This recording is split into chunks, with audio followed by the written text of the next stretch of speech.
6 تمرينات لو عملتهم مرتين في اليوم هتقدر تقلل الشخير وانقطاع التنفس أثناء النوم بنسبة 50%.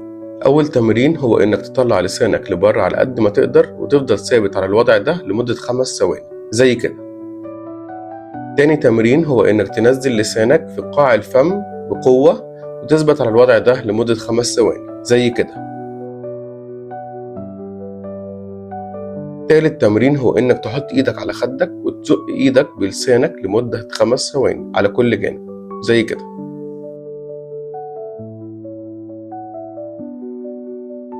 رابع تمرين هو إنك تلزق لسانك في سقف البق وتخلق قوة امتصاص جامدة بين لسانك وبين سقف البق زي كده،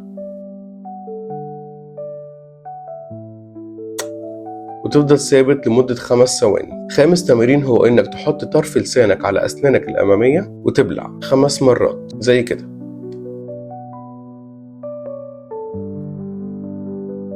سادس تمرين هو تمرين صوتي، وهو إنك هتقول 3 أصوات بس بعزم جامد زي إي أو 5 مرات لكل صوت. ال5 تمارين الأولى بتقوي عضلة اللسان وبتقلل رجوع لورا أثناء النوم العميق اللي بيؤدي إلى صوت الشخير وانقطاع التنفس أثناء النوم. أما التمرين السادس فبيشد عضلات سقف الحلق وبيقلل الارتخاء، وكمان بيقوي عضلات مجرى التنفس وبيحسن التنفس بشكل عام.